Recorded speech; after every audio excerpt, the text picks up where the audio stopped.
Now then, ideally we're looking obviously mainly at posture was the thing down the line and grip. Yeah. Because this swing is so good from face on, I want to more look at this direction rather than looking down the line. Now if we actually look at it from face on, we can still see that there's improved posture just in the fact that just take just take your ear line from your shoulder line there, your head's more in the sort of downward position on the left hand side, your arms and shoulders are a little bit more rounded as opposed to being more sort of a dynamic position there. And I think you're aware now, hopefully, having seen the image of the previous one, what a good posture would look like, okay? So that's going to be key to get that in a better position, okay? And as I said, we haven't said in any real shape or form now, swing the club longer or increase the length of the backswing. We've just changed your posture and loosened your grip.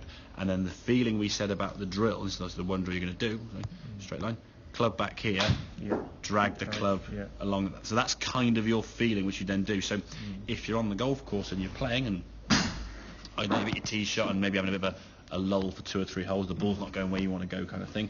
As you've hit your tee shot, maybe topped at 50 yards in the fairway, grab a club, move to the side of the tee while David and Matthew and the boys are teeing off, and just stand there for 30 seconds, just get that feeling back into it, okay? Now obviously in the wet now so it's a bit tricky because you might scutter and you'll dig in the ground, but maybe find either a dry bit or maybe a mat on the golf course somewhere, or somewhere you can find an area where you can just scrape that club, or even just get the feeling, maybe see some longer grass with a bit less D on it, okay, of how your hands and arms are going to sort of interact with the club.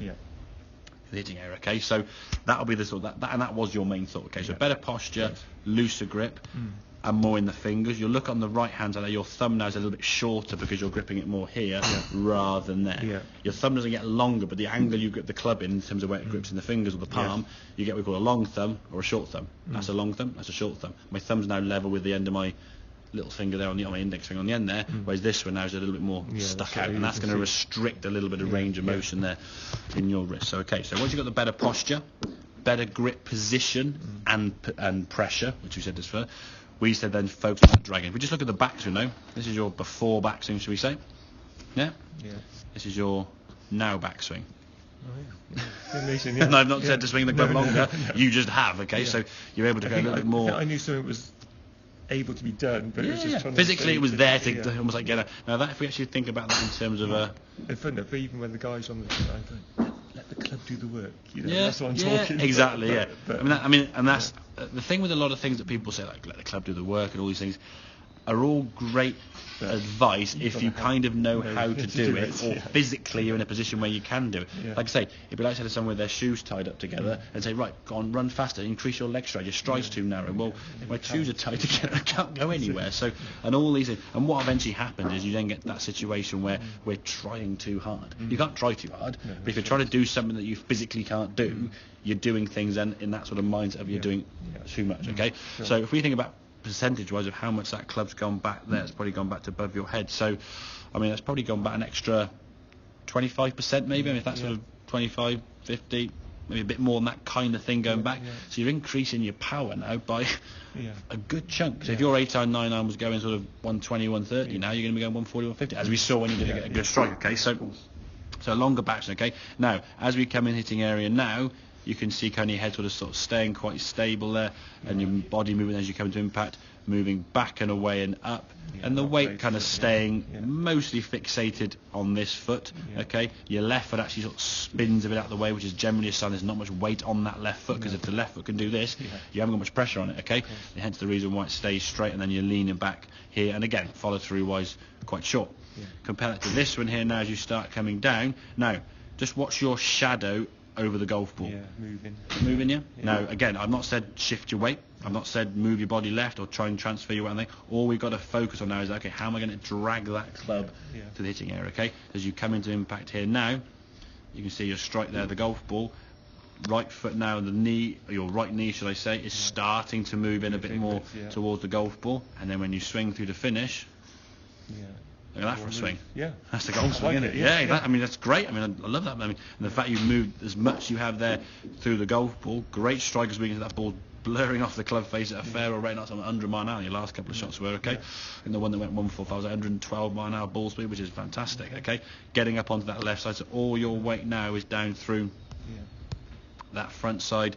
He's come up on his toe. Again, I never said lift your right foot off the ground. I've never said do this. All we've done is put one clear thought, which you can then relate to your practice. So at home, like I say, if you watch the golf on TV, if you get a chance to watch the golf on the Sunday, for example, there's adverts every 20 minutes. During the ad break, grab a golf club. I wouldn't go on the car because the wife might get a bit upset if you keep scuffing the carpet. But yeah, find a rug or something you can just get on. There's going to be enough for you to get a bit of sort of purchase on there. They're not too sort of thick in the club and get stuck in it. But I say a welcome mat because that's kind of a usual kind of thing that most people have got kind of thing. Some people actually have AstroTurf mats themselves or some bits of ground they can use. Doesn't matter what you use, obviously, but all we're trying to get that feeling of how the hands and arms are going to come to the hitting area, okay? And based on that one sort of change or one mindset or one swing thought, we have changed basically. And if we actually go back to there, so we've had 2 static changes: grip position, pressure comes as one thing, and posture, okay? So we've increased our backswing, okay, gain more power. We've changed our shift of weight onto that left side for number 2. Look at your shadow on this left-hand one here now. Not moving at all, is it? Staying back there, okay. So we've changed our impact position. We've changed that foot. We've changed that knee. We've changed that body position. About 9 changes there, based on 2 static changes, which are fairly straightforward to do because the club's not moving, and 1 swing thought. Great. Yeah. Perfect. So if I said to you now, okay, change all them, you're looking, oh my god, that's right. It seems a whole load to do. And if you think about the golf swing, later the golf swing starts at 3.5 seconds. It's finished by 5, and you're hitting the golf ball at 4.5 probably. Yeah.